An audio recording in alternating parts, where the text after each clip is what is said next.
You are listening to an Ark Media podcast. What really happened is that Israel paid a very heavy price for an incredibly stupid and to some extent cruel mistake it made back in March. And Hamas was using it. And now the question is, will military pressure now lead to a deal, or will it lead to more criticism of Israel that could actually lead it to lose the war? Will it kill the hostages, or will it push Hamas again to the negotiating table? And this is the good news I'm going to end with, the last 48 hours, we're seeing assessments in Israel by intelligence sources and by others that there is movement as to a deal.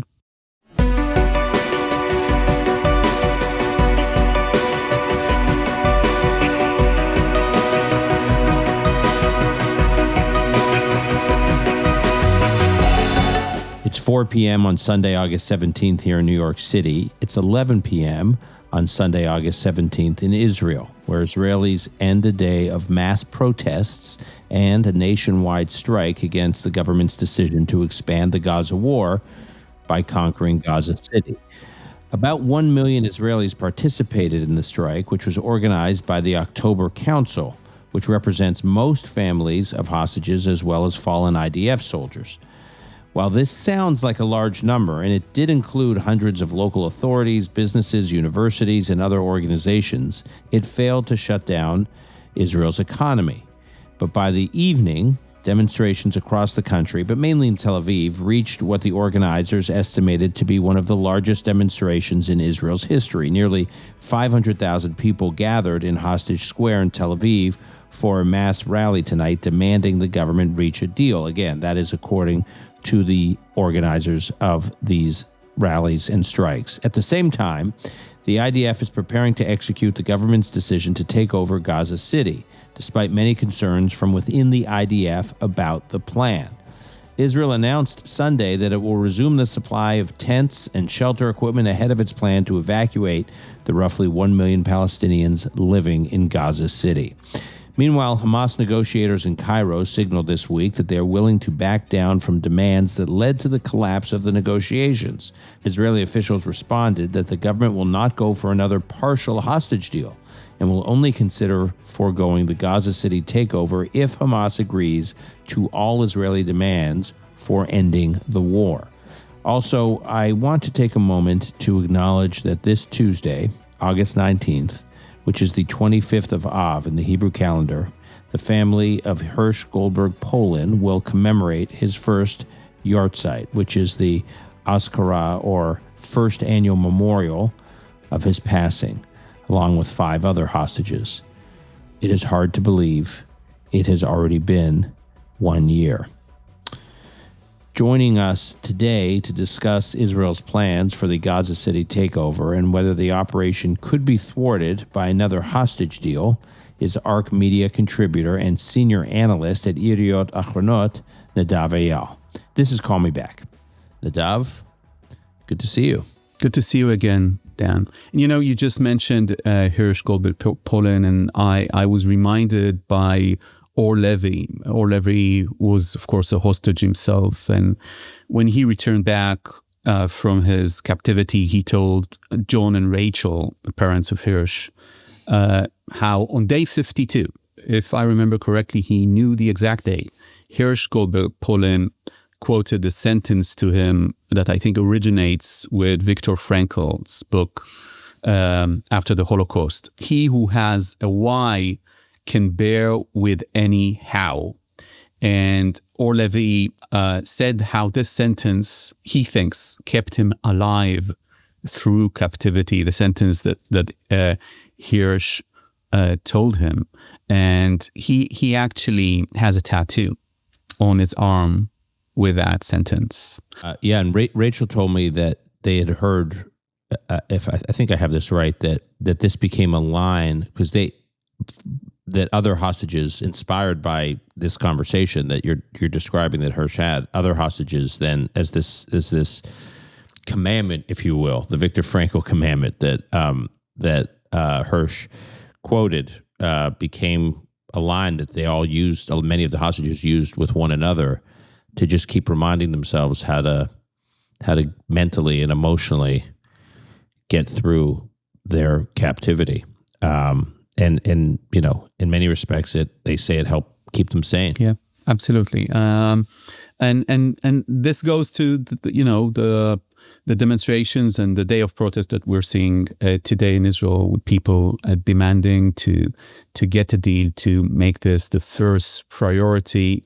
I'm not going to present this as something that isn't discussed within the Israeli society. It's not a consensus anymore. And there's criticism coming from the government, from some other hostage families, not the majority of them, as to these demonstrations. But what they're saying is this is the number one priority and it should be prioritized right now.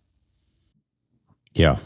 And just, I just think it's important to acknowledge what the criticisms coming from some in the among the hostage families, and to your point, it may very well be the minority, is that right now, when it seems that Israel's headed for a hostage deal, the protests, can strengthen, Hamas's negotiating position. I'm not saying this is my view. I'm just saying this is some of the rhetoric you're hearing. Yeah, Prime Minister Netanyahu basically said that this morning in Israel. Yeah.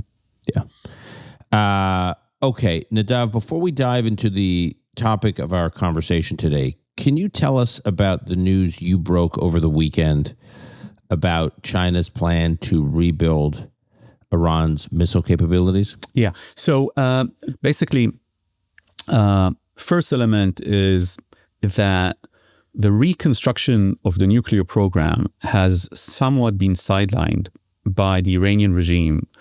This goes to the discussion as to what extent of damages did they suffer at the attack made by Israel and the United States.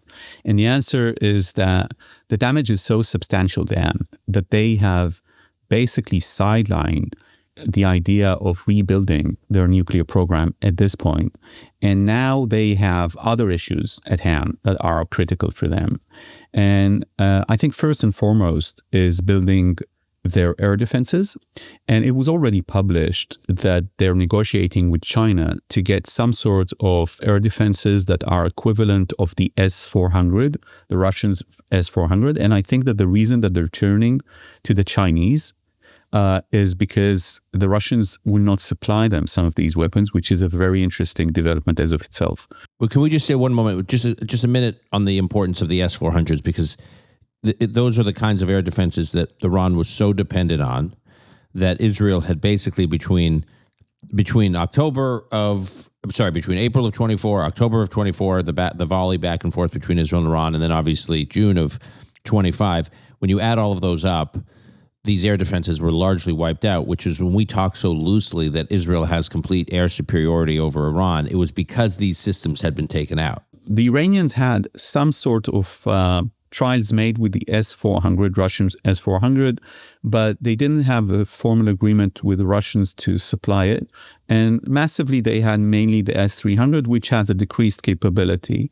It doesn't really matter because now they're negotiating with the Chinese as to their air defenses. Now, what the Iranians understand is what Israel understood right in the beginning, and it was trying to send that message back in its own attack, which was very specific. October of 2024, after the Iranians attacked Israel, I remind our listeners that Israel had a very direct attack to a specific site. And we talked about this on this program, that this was sending a message to the Iranian regime that we can take your air defenses out if we want to. And Israel actually took out a lot of its air defenses, of the Iranians' air defenses. Well, they didn't get the memo. And what Israel did during the war in June of 25 is basically take out all the air defenses, all the important air defenses of the Iranians. And they became completely naked to any Israeli attack from the air. It would be natural to deduct that this is the first thing for them to rebuild. What I've added during the weekend is that it's not about the air defenses alone. It's, to an extent, mostly about the abilities of the Iranians to have ballistic missile capability and to scale it up massively using the Chinese. And that intelligence services in the West are very worried because of the relationship between Beijing and Tehran becoming closer and closer. And people who have heard, for instance, the speeches made by the Trump administration, not only by the Israelis, know that what Israel understood and the Trump administration understood at a certain point is that those ballistic missiles, completely conventional, are as a big a threat, strategically speaking, to the state of Israel's existence as the nuclear program, simply because Israel is such a small country. Now, if the Chinese indeed are going to, somehow, there are two ways to do this. You can supply ready-made ballistic missiles and launchers, or you can start building them in Iran. But whatever method they're going to do, if they are going to allow the Iranians to reacquire their ability and expand it in scale, that's going to be a big issue for Israel and potentially for the Europeans and for the United States. Now, secondly, Israel has sent messages to Beijing. And a senior Israeli source I spoke with, an official, told me that Beijing has not confirmed to Jerusalem that it is indeed going to do that, and that the intentions of Beijing remain unclear, but this could have strategic repercussions, mainly because, as you know, Dan, for the United States, specifically the Trump administration, China is indeed the main strategic rival. And Jerusalem is sending a warning sign here to China, to the extent that, the small Israel can warn China to say, here, we know that you're considering this, that you might be signing these agreements. Please don't do that. What does this tell you about what Iran learned from its war with Israel? Well, first of all, it says that the Iranians are there. And I'll just give you another example to what extent they're there. They just sent an emissary to Lebanon to meet all the sides in Lebanon. He was humiliated in Lebanon. I'm talking about Ali Larijani, who's the secretary of their National Security Council. He was humiliated by the president, the prime minister, lectured by them not to intervene. Of Lebanon. Of Lebanon. Lectured by them not to intervene with Lebanese issues, which is something unheard of like 2 years ago or 3 years ago, because they were running the show in Lebanon. Well, no longer for them. It was unheard of a year ago. Yeah. And he was, basically told, go back home. But at the same time, let me say something that people don't understand. Iran, after the war in Lebanon, diverted $1 billion to the reconstruction in Lebanon and to paying families of Hezbollah in Lebanon. And the response they're getting from the Lebanese system is, we don't want you to be part of the Lebanese scene. But this gives you an impression to your question that the Iranians are very much intended right now to start and reconstruct their national and regional security, and they're not done. And people who know Iran, experts of Iran, have always said, when you have this regime there, they're not going to rethink, regroup, and say, let's focus on Iranian economy. We just lost $100 billion in this fantasy about a wall of fire around Israel. No. They want their regional clout. They believe it's important for their regional security as the only Shia state in the world. And because of that, they're going to rebuild. And this is what they're beginning to do. If that door in Moscow remains closed right now, I remind our listeners that President Putin has basically said, hey, why won't you enrich your uranium somewhere else? Which is basically the Trump administration position. I think this is the only issue in which President Putin has adopted the Trump administration position, is as to the enrichment of Iranian uranium. And at the same time, if that door in Moscow closes, we're going to try and open the door with the Chinese. But this thing is becoming more interesting in the sense of how the superpowers can get, sucked into the conflict in the Middle East. And also, we all know that one of the reasons that the Biden administration wanted to go through making the relationship with Saudi Arabia more robust is fearing more Chinese influence in the Middle East. Okay, let's turn to Gaza. Yep. What's the latest you can tell us in terms of the IDF plans for going in and taking over Gaza City? So in the next 24 hours, I expect the IDF chiefs of staff are going to have a session, and in that session to start looking at confirming their tactical operational program to capture Gaza City. That's an incredibly complex operational assignment. And let me quote one Israeli general. Gaza is the most complex problem that the IDF has faced since its inception in 1948. You have a very dense populated area. You have an entrenched terror army that has become, during the war, a guerrilla organization, very much supported by the local population in a very dense and condensed area. And a guerrilla army that uses this population to protect it rather than the other way around. Course. Rather than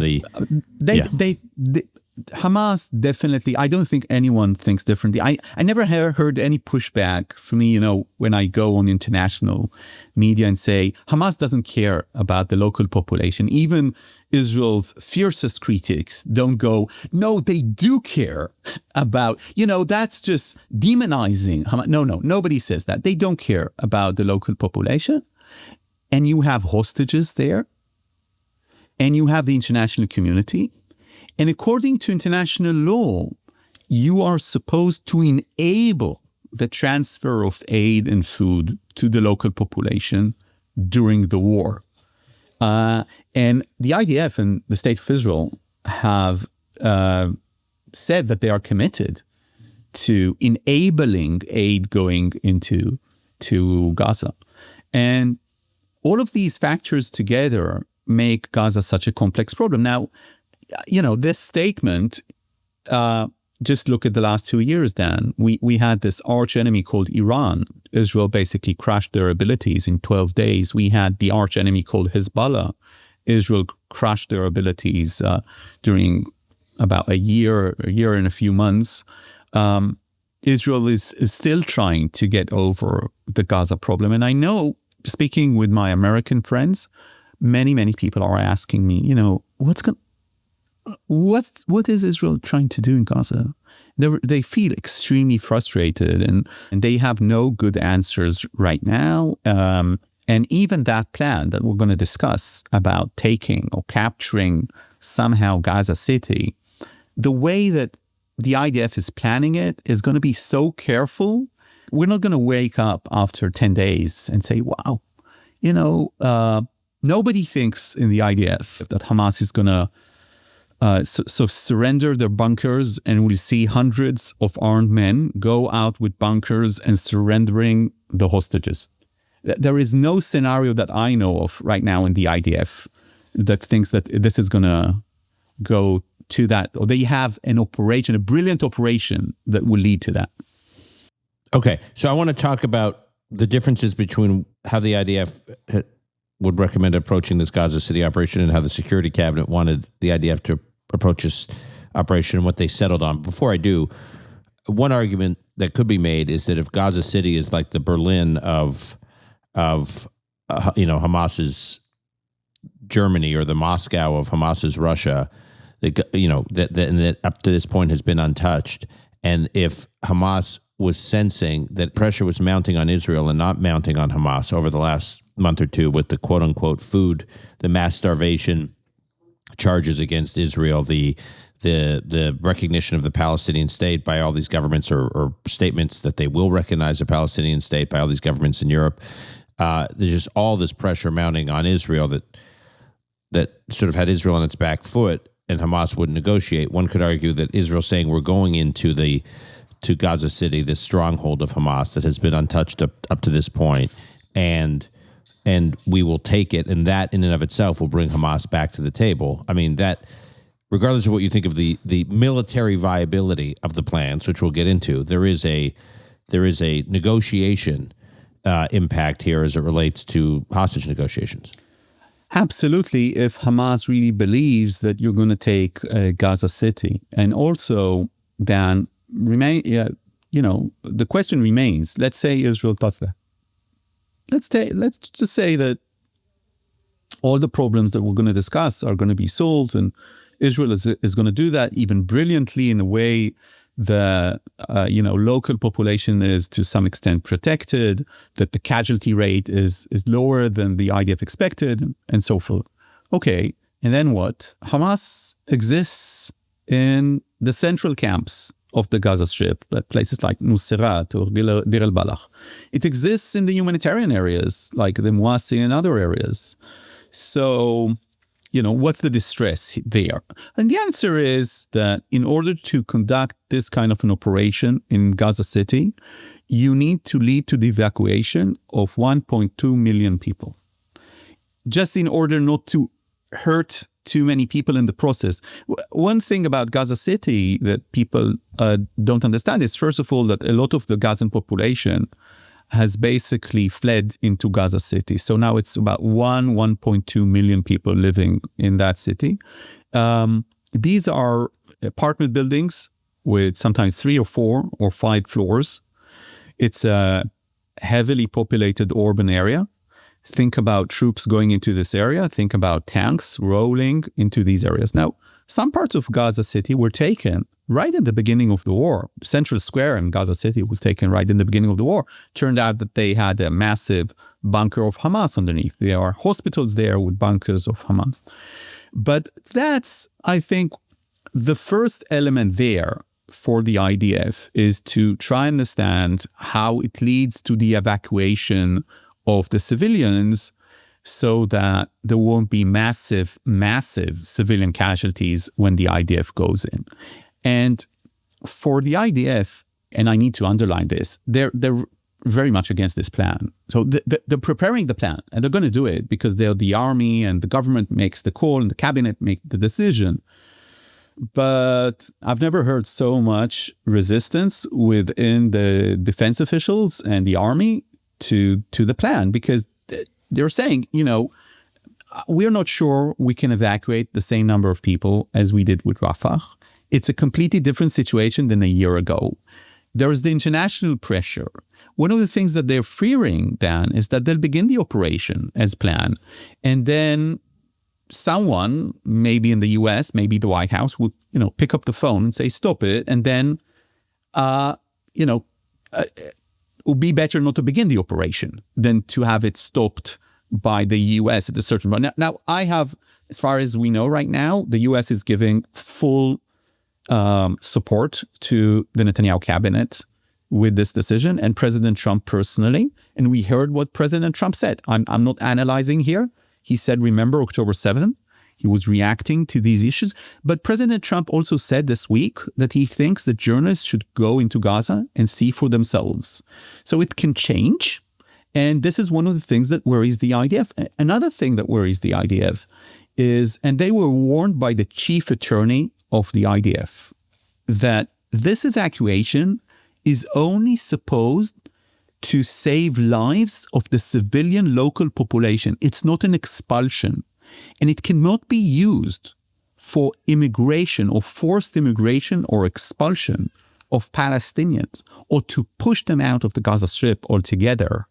What was once called the Gazan Riviera vision, or the Ben Gvir Smotrich dream. If you use this to that, it's a war crime.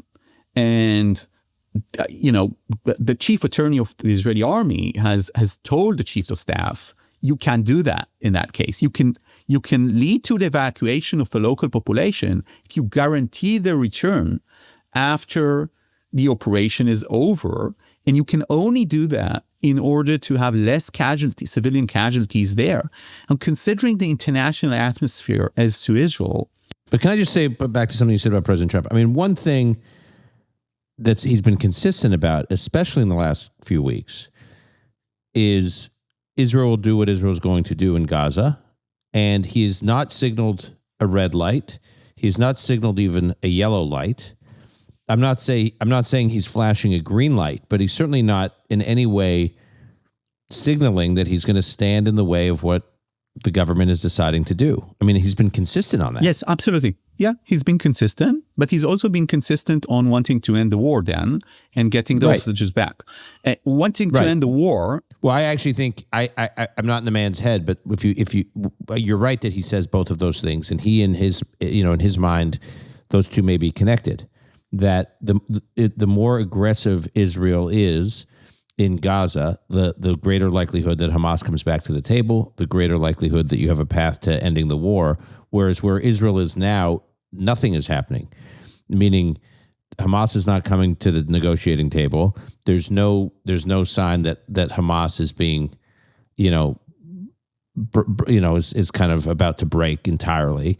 And so it's like the worst of all worlds. Yep. So yes, you may want the suffering to end in Gaza, and you may want the war to wind down. And maybe the way to do it is actually to crank up the level of aggressiveness and the intensity of the war fighting in places that Israel hasn't fought before, rather than the other. I'm not saying, by the way, he's right or the government is right. I'm just saying I'm not sure those two positions that Trump articulates are irreconcilable. Look, the answer is to what aim? And the Israeli defense officials didn't say don't do anything, right? What the IDF had planned and suggested to the cabinet was basically not to occupy Gaza City, but to pressure militarily and do more of the same. I didn't hear from people in the army that thought that this is going to be extremely effective. Okay, but they were thinking that this could also be a disaster internationally, and of course it could lead to the deaths of the hostages. And the chief of staff in the cabinet meeting, in a very direct confrontation with the political level. It's a closed cabinet meeting, so he's saying his opinion. That's his job. He said, okay, if this is the case, if this is what you want, take out the goal of getting the hostages back from the goals of the war.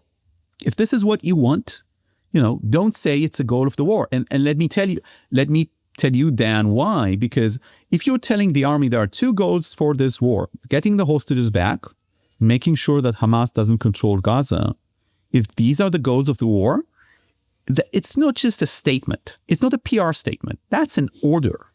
And if you're in the army right now and you're planning an operational plan, you need to keep these two goals together alive.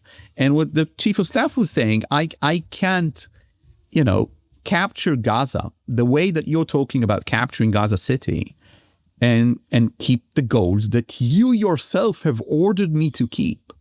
So either you can't bluff about these issues. He was, to an extent, calling the bluff. And that's just one example of the confrontation between the IDF. Also, you need to enlist now dozens of thousands at least of more reserve soldiers. And the IDF is now, after, it's the longest war ever fought in Israel's history. We're seeing post-trauma in its peak. We're seeing loads of units that are having trouble getting reserve soldiers to report all the time. And because of that, the IDF was pushing and still pushing very hard. If you can get a deal now, get that deal, and we'll finish the job with Hamas later. One of the arguments made by the IDF as to the hostages there is, the cabinet, has said there are two goals. One goal we need to get right now, and that's the hostages, because they're going to die. Because they are being starved in Gaza.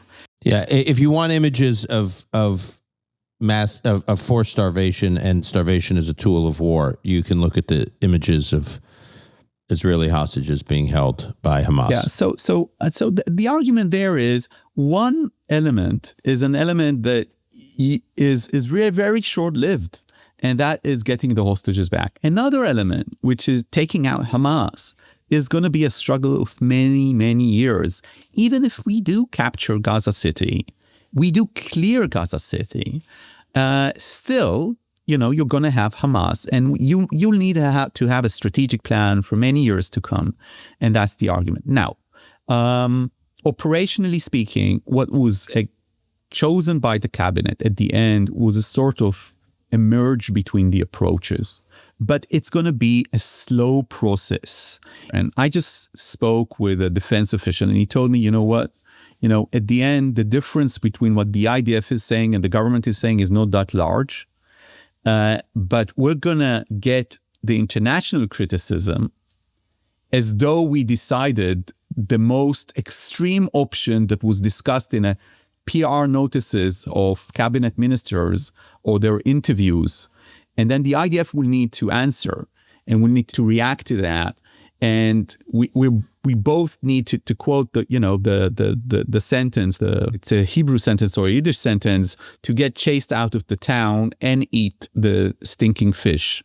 Both of those, right? I think it's probably a translate from Yiddish.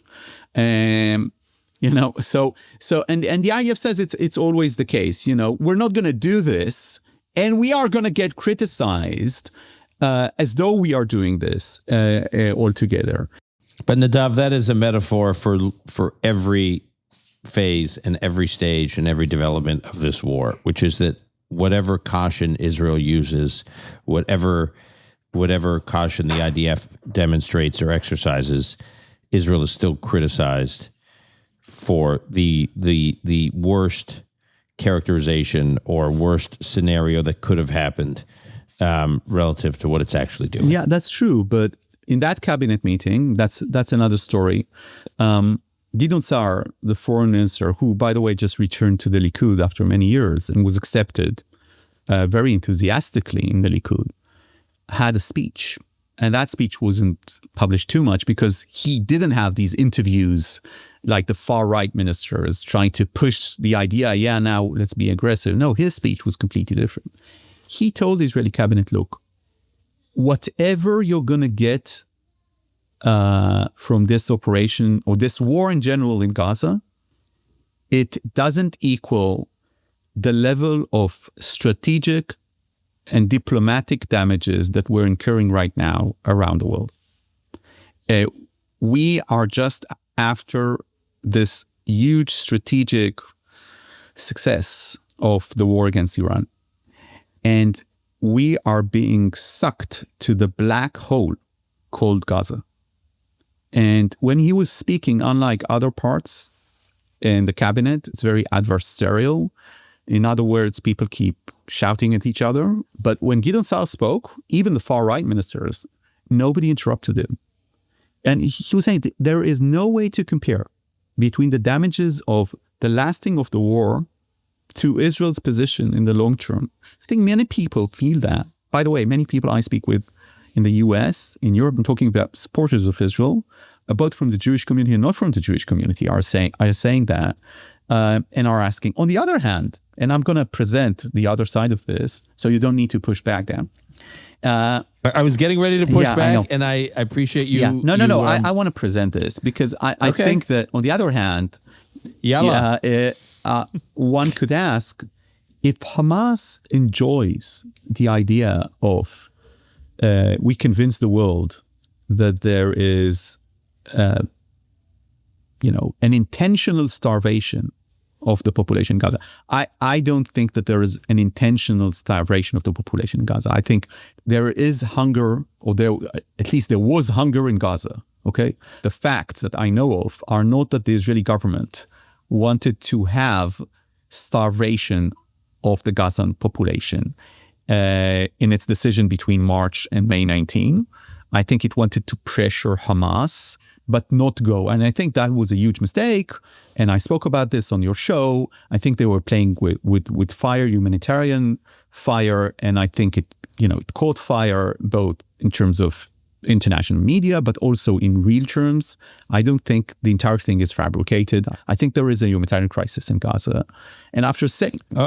we were going to do a separate episode on this, but it is. I agree with you, as one would expect in any combat war environment, that there's a humanitarian crisis to some degree.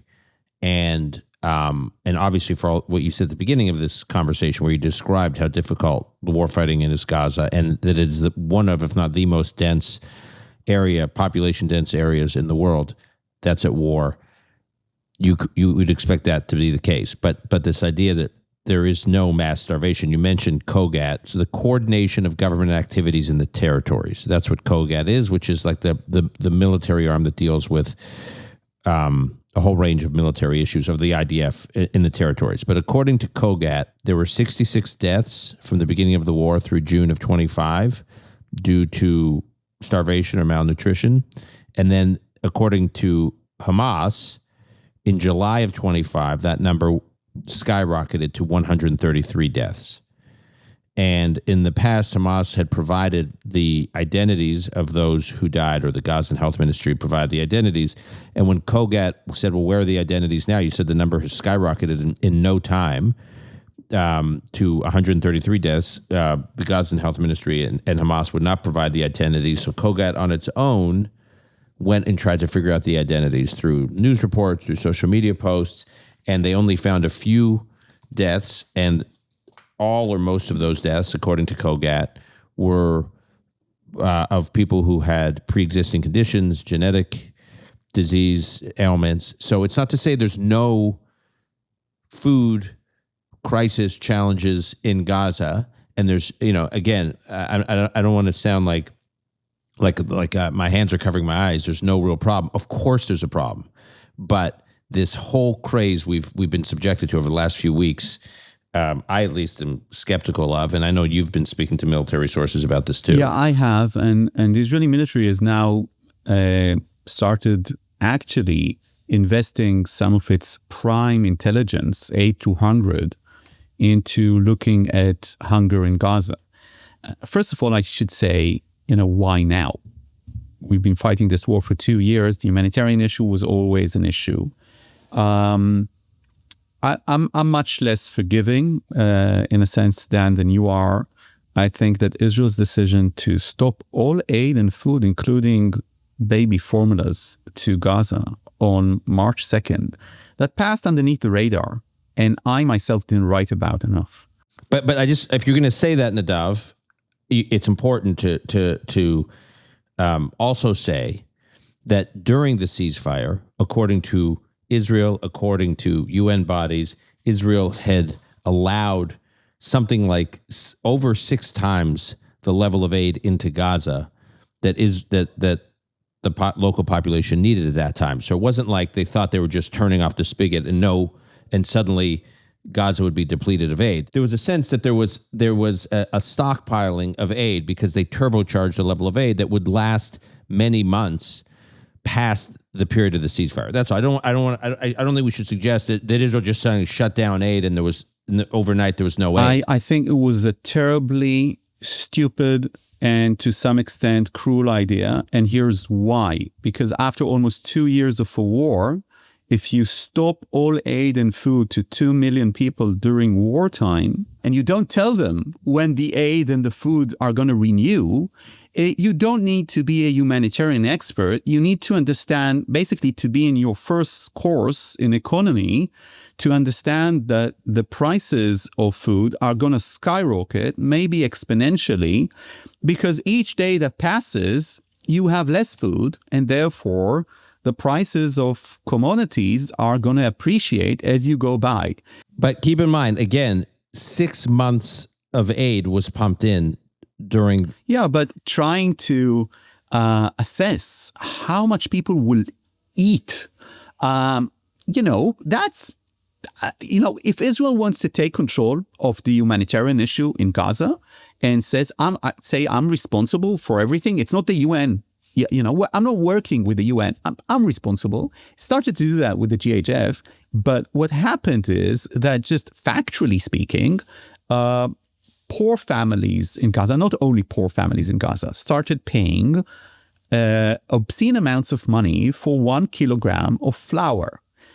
In some parts in of some Gaza. parts, in enclaves, not in the entire Gaza Strip. I want to So this is an important point, Yeah. because again, there's this narrative out there that it was all of Gaza, and it was in, even Kogat says it was in certain areas prices went up. Absolutely. And then if someone pays like and that these were the prices, like $25 to $35 for a kilogram of flour, and he has 5 people, 5 mouths in his household that need to be fed. These are the prices of hunger. This is something that people don't understand about hunger. Hunger is always a matter of money. It's always people who have more money will buy food even if there's scarcity. And this population is not being working. There is no economy. So to do that was irresponsible, and it was because of pressure coming from, far-right ministers, and because of an idea that you presented that if the minutes open, so first of all, my approach here is nuanced. So if the protocols of the government open, you won't see like the defense minister or the prime minister saying, oh, we want them starved. Because it's the other way around. Because Netanyahu is saying in public announcements, when he opens up on May 19, he says, we can't have this war if the population starve. He understood this concept. By the way, this is a concept of the Biden administration. They told this to the Israelis right at the beginning. If you want to fight this war, you want to make sure that there is enough food in Gaza. You and I talked about this the other day, and we can get into a whole discussion about this, but I think it's just important to contrast what you're describing with the way this crisis was being reported in the international press. Oh, of course. So I just pulled up. I'm not going to. It's like, no, I'm not going to. You're not going to make me defend, the New York Times, photo editor. Not just a photo editor. The headline, Washington Post, July 24th: mass starvation stalks Gaza as deaths from hunger rise. I mean, it's just this was a flurry of headlines in virtually every publication in the West. So what you're describing very clinically, which I, appreciate, I can quibble with here and there, but is not what was projected to the world as to what was happening. Yeah, by the way, one good example to that was the idea that people are fainting and, medical staff is fainting because of lack of food. First of all, as far as my sources are telling me, and I'm not using Kogat IDF sources to that, there is no shortage of food in medical installations still operating in the Gaza Strip. Someone actually showed me the process in which this develops. And first you see this on Hamas channels, medical staff is fainting. Then you see it on some UNRWA groups.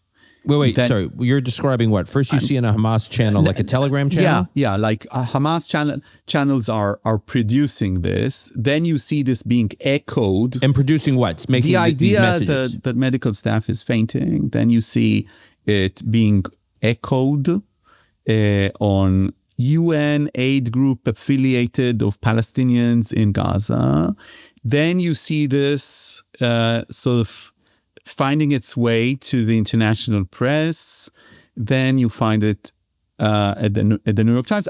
Again, as a journalist, I didn't check the sources of that story on the New York Times. So maybe they did, corroborate this.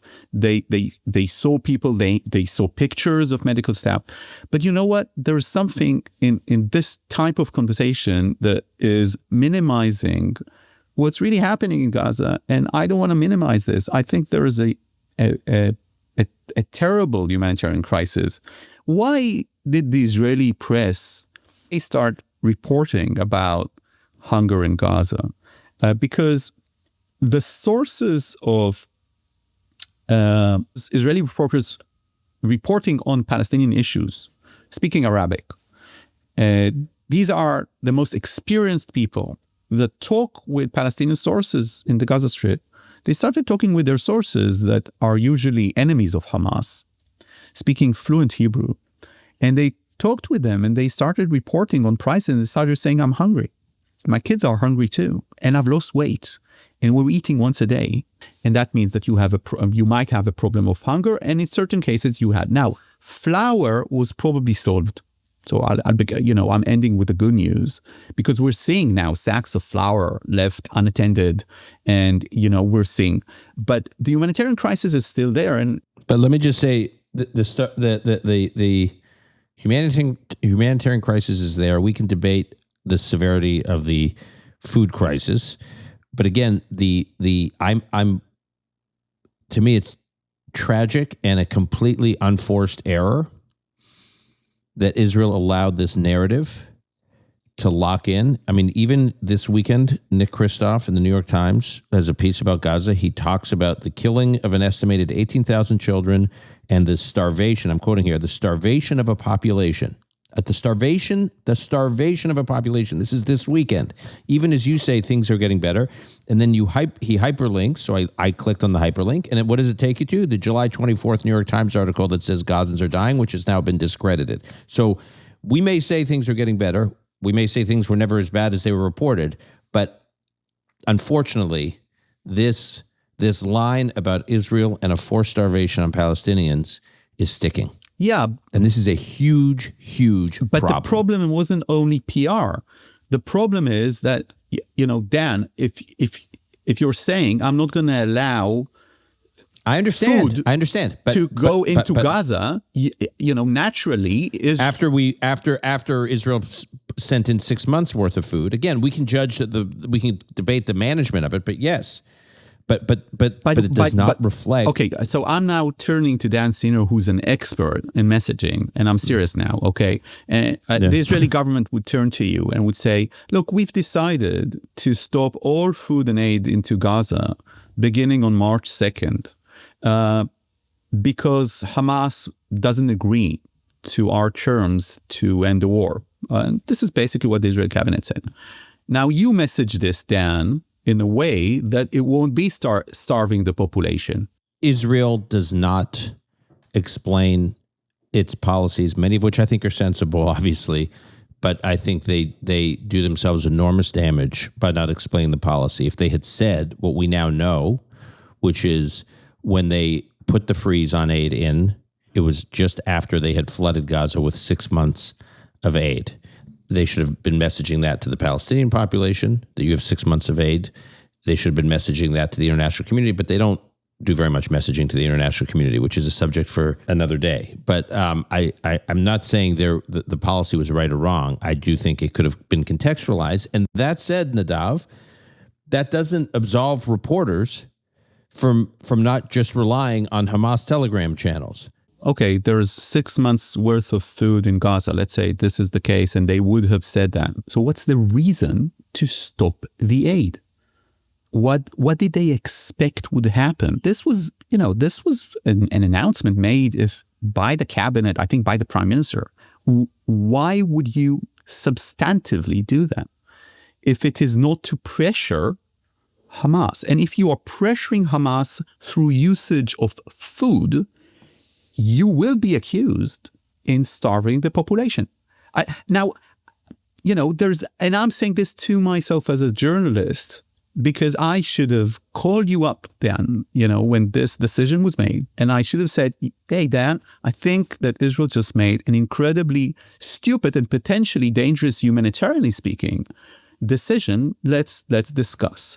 And I didn't. And I have to tell you, I keep thinking about that, because I think that this is the type of terrible mistakes that are made through terrible wars of the sort that we are fighting, specifically when you're fighting this kind of enemy like Hamas. And this is always the danger that Hamas is going to drag you down. And to quote Gideon Sa'ar, the Israeli foreign minister, a week ago, to drag you down to the black hole, and I would say the black moral hole of the Gaza Strip, Hamas rule. Okay, and that's a danger. Okay, so let's take the anti Gideon Sa'ar position. Imagine in 2 or 3 weeks from now, we're doing an episode, Nadav, on a new hostage deal. Will we say will you say, the military pressure that Israel cranked up against Hamas and Gaza City, Hamas's Berlin or Moscow, the thought of losing it and losing control of it completely terrified Hamas, and they went back to the table and they realized, despite all this pressure on Israel internationally that we've experienced over the last few weeks, which Hamas thought gave them enormous momentum to the point that they could walk away from talks on July 24th. Suddenly they ran back to talks because they realized they overplayed their hand, and Israel didn't care, was not worried about the pressure, and was going to go take Gaza City regardless, and Hamas came back to the table and got a deal. Will you say, you know what? This whole buildup about the operation to Gaza City served a useful purpose in bringing Hamas back to the table. Yeah, absolutely. I will say that, and I'm saying this today. I don't see myself as an expert for warfare or negotiating with Hamas. What I see myself as someone who speaks with these people. And what I'm hearing and is constantly the same thing from the people who want to get the hostages back. They're saying you can't do this without having some pressure on Hamas on the military level. And the problem is, now, if they're honest, is that this pressure could also lead to the deaths of hostages. But if you will have no pressure, they're going to drag the negotiations forever, like they did with Gilad Shalit and the rest. Now, this is what I'm hearing from the professionals there. What I'm hearing from the hostage families, and I want to give this some airtime, is what are you talking about? End the war. Get an agreement with Hamas. Anyway, you're negotiating a ceasefire with Hamas, and then fight Hamas in another day. And this position is not a fringe position. That's the position of the Israeli public. I just published a JPPI poll on my column this Friday, and we keep asking more and more extreme questions. They are asking extreme questions in their phrasing, saying Hamas will remain in Gaza. Nadav, so what does the poll say when you ask the question, if Israel does a final deal and ends the war, gets all the hostages back, again, assuming all this can happen so easily, I'm skeptical, but let's just say it does. Hamas agrees to end the war, all the hostages return, and Israel has to fight Hamas another day, in the future. What does the polling show on that? Let's just take the JPPI poll. So it shows that there is a majority within the Israeli public. I can pull out the numbers, the latest numbers. Yeah, pull it up. I'm quoting the question from the JPPI poll, the Jewish People Policy Institute, which is a nonprofit organization, nonpartisan. So what's the right thing to do in your eyes in Gaza? And I'm quoting, and I'm translating as I go by from Hebrew. So, if you see discrepancies between this and English, it's because I'm translating from Hebrew. To try and get an agreement on returning the hostages, even if this means that the goal of deposing Hamas from the governance of Gaza has not been achieved. 54% of the Israeli public.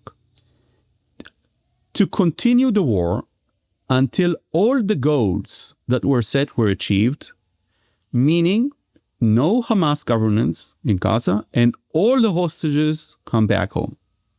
37%. Don't know, 9%. And by the way, do you support or object delivering humanitarian aid to Gaza, the entire population? Support 53%, oppose 32%, don't know 15%.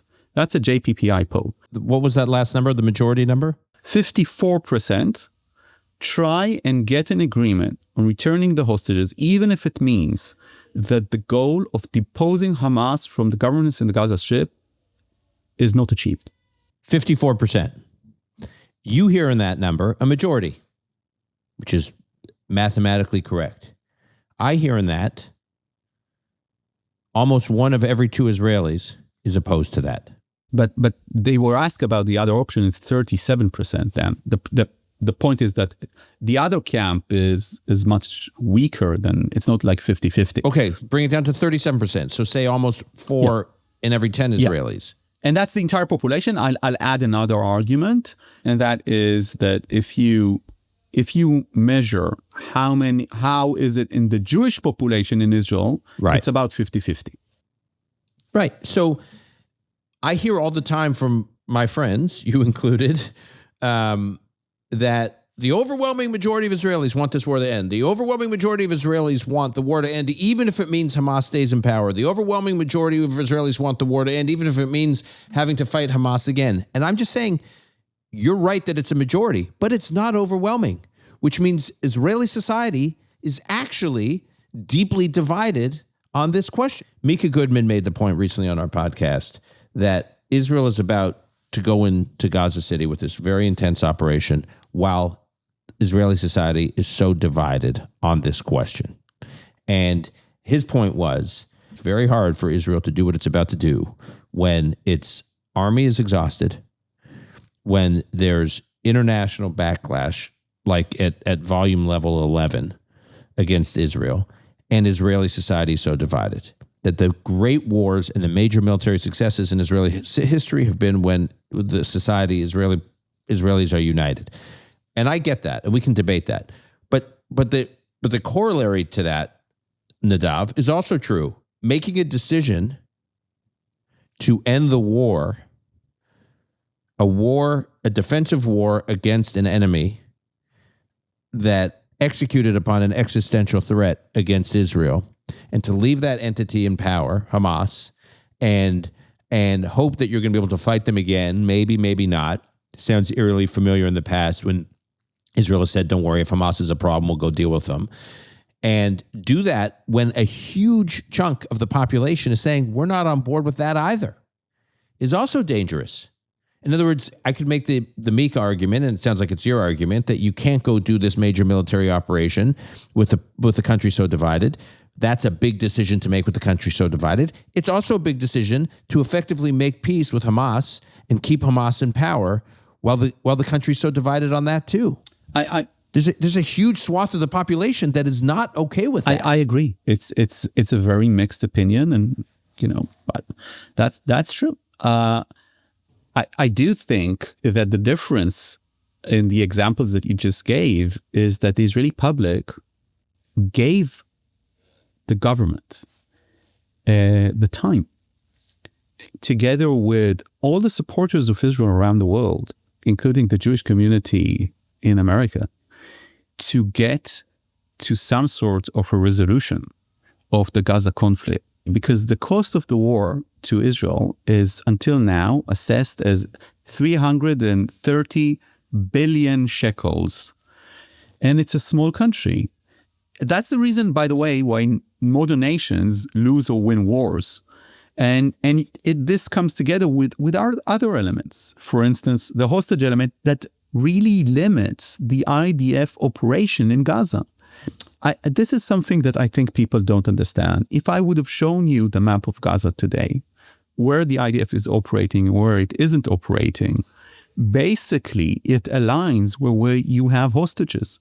And again, this is because of the orders of the government, not because the IDF is obsessed about the hostages, but because it's the government that said you have two goals here. So the IDF is trying somehow to win the war against Hamas while having hostages. And the argument isn't, let's, just let it go. Hamas is going to control Gaza. They're going to rebuild. No. Presenting this as a binary, I think, is the mistake. The argument, the sophisticated argument that you hear right-wingers like Bennett pitching, and of course he's opposition, he wants to be the prime minister and everything, but he is a right-winger. And what he's saying is, let's get the hostages back. Let's get a deal. And we're going to fight them another day. And the reason to that is because simply this is going to be a long war, and it's going to be a long struggle to get them not really in control of the Gaza Strip. Now, all the agreements today, and we have had this conversation, all the understanding in the region today, Egypt, the UAE, even Qatar, is that Hamas is not going to formally control the Gaza Strip.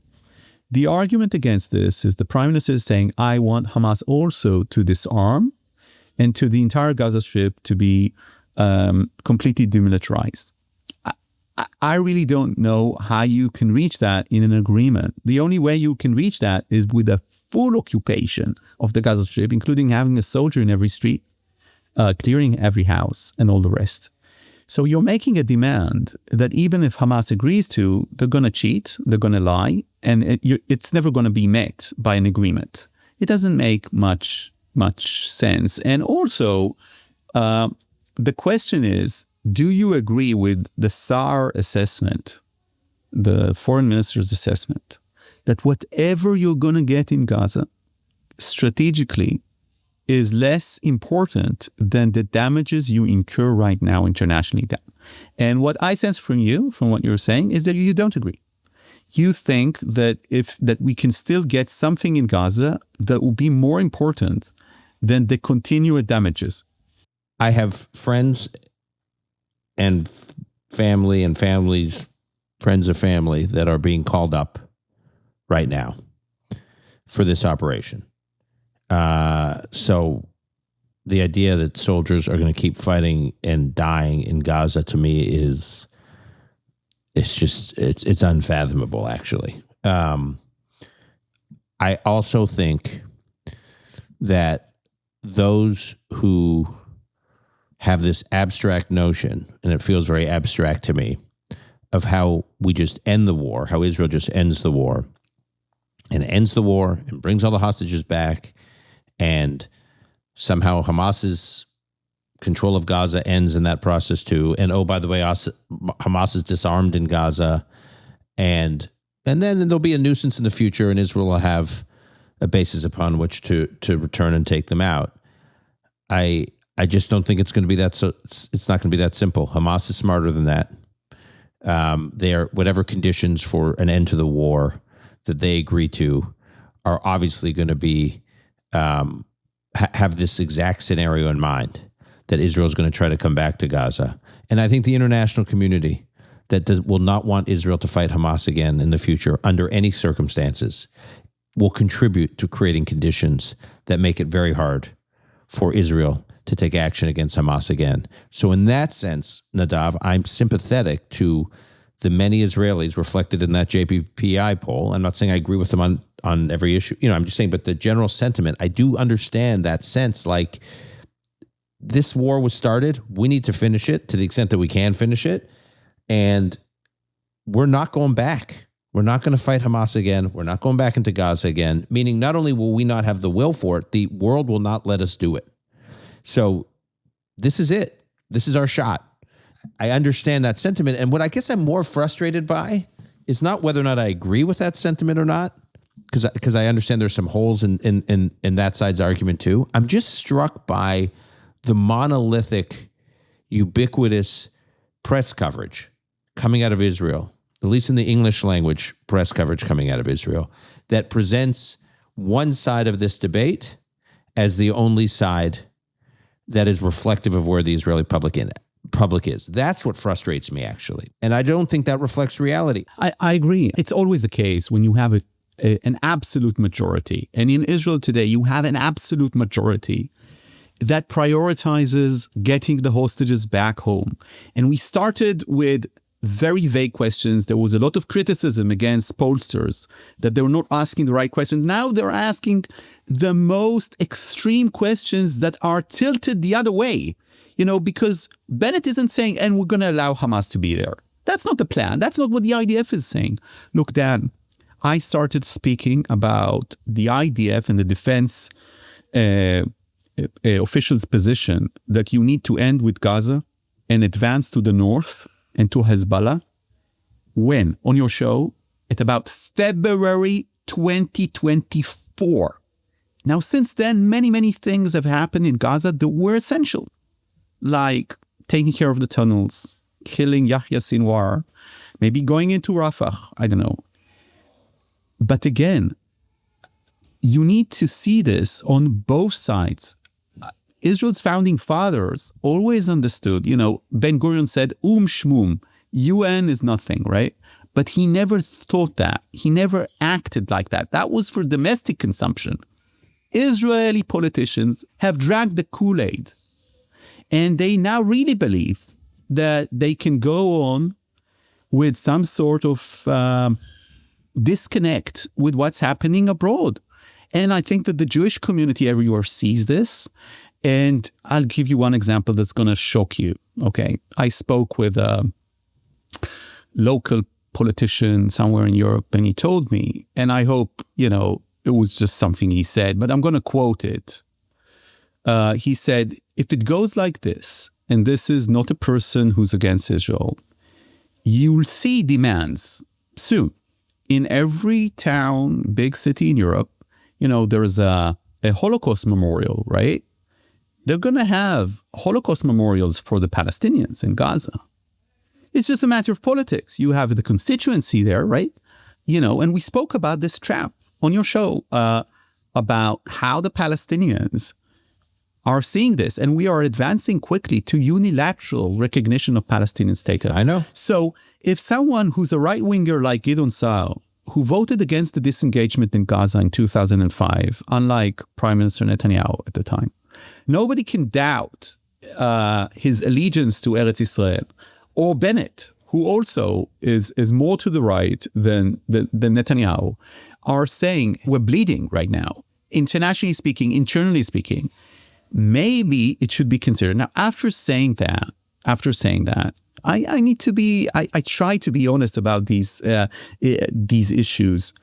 I can see the argument saying, if we stop now, considering the damage and the criticism against Israel, you'll never be able to renew it, even if Hamas rebuilds, because there's going to be such coverage of what Israel did in Gaza.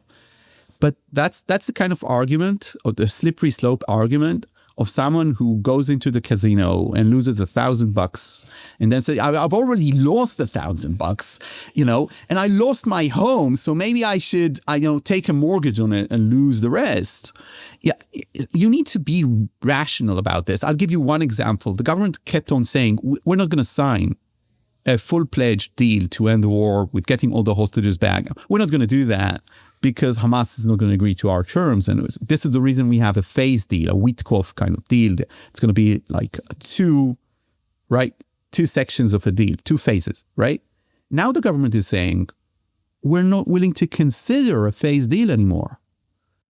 So what would you account for that change, by the way, that the government is now saying they'll only go to final deal? First of all, I don't know if I should believe it. Secondly, the deal that was signed, that Israel decided, when it decided to resume the war, the deal that it signed was a deal to end the war to begin with. It was never, only an interim deal, right? It had 2 phases. So I don't understand this statement to begin with. It sounds like, and this is what the Netanyahu critics would say, this is just an excuse to extend the war. Now, he said, I want to have only a phase deal. Now he's saying, I want to have a full deal. I think you and I both agree, based on our respective sources, that the Netanyahu government, or Netanyahu himself, wants a deal. I think he wanted a deal. He was ready to do a deal in July. Something's happened here. I think he wants a deal. I think I've said that on the show. And this is, by the way, this is in opposition to many of my friends who are demonstrating right now as we are speaking in the street. First of all, I don't think Netanyahu wants the war to last in eternity. I don't think it serves him. I think what serves him is to win the war to the extent that he can sell to the Israeli public that the threat isn't there anymore. And the threat is going to be there. But as a politician, I think getting the hostages back is his interest. I think after the Iran war was a prime political interest to get a hostage deal. What really happened is that Israel paid a very heavy price for an incredibly stupid and to some extent cruel mistake it made back in March, and Hamas was using it. And now the question is, will military pressure now lead to a deal, or will it lead to more criticism of Israel that could actually lead it to lose the war? Will it kill the hostages and lead Israel to lose the war not only internationally, but actually? Or will it push Hamas again to the negotiating table? And this is the good news I'm going to end with, the last 48 hours, we're seeing assessments in Israel by intelligence sources and by others that there is movement as to a deal. And and that Hamas is now softening its demands, coming back to the table. I don't know if it's softening its demand or Israel. That, by the way, it's Israel who took back its delegation from Qatar at the time. But I don't know who's softening right now, but it seems that the mediators and all the rest, and maybe this also has something to do with the administration. And here's an important message. If we want to have a deal, we need to have a constant pressure of the administration. Of which administration? Of the American administration. That's essential. That's essential. If we didn't have Steve Witkoff coming to Jerusalem and to Qatar, but pressuring at the time Netanyahu, we wouldn't have the previous deal. I think everybody can agree on that. If we didn't have Witkoff pressuring Hamas, we wouldn't have that deal. If we didn't have Bill Burns, who doesn't get enough credit, actually manufacture that deal that was, pushed beyond the end line by the Trump administration, we wouldn't have a deal.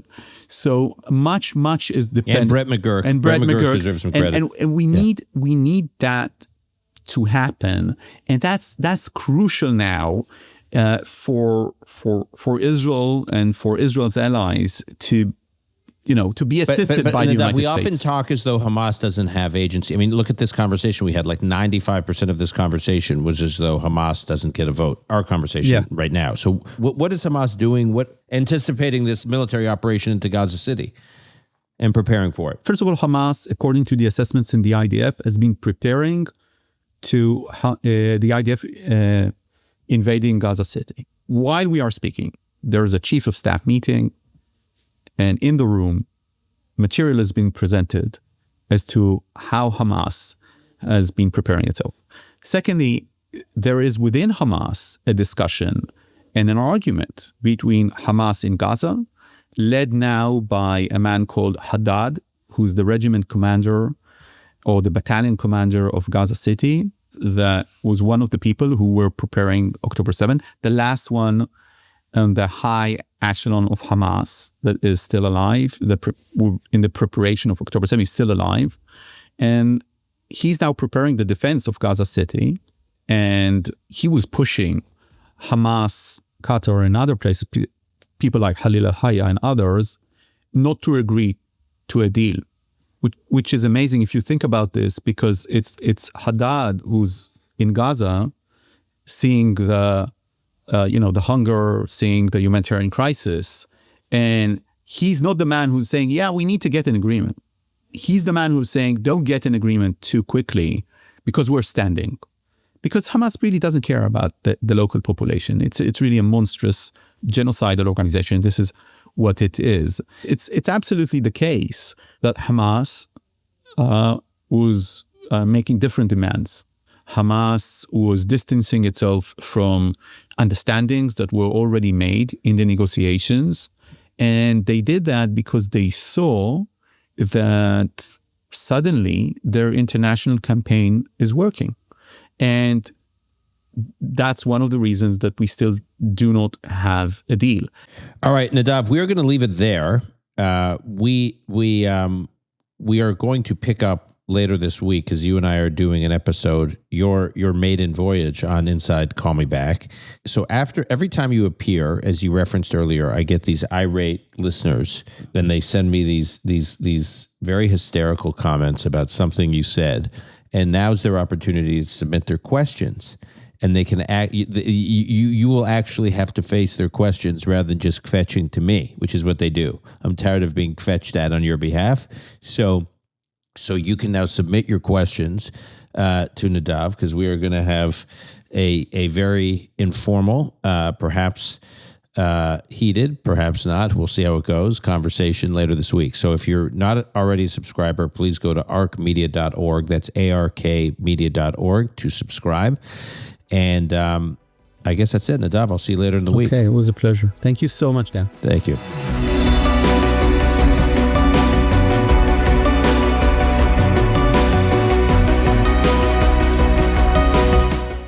That's our show for today. If you value the Call Me Back podcast and you want to support our mission, please subscribe to our weekly members-only show, Inside Call Me Back.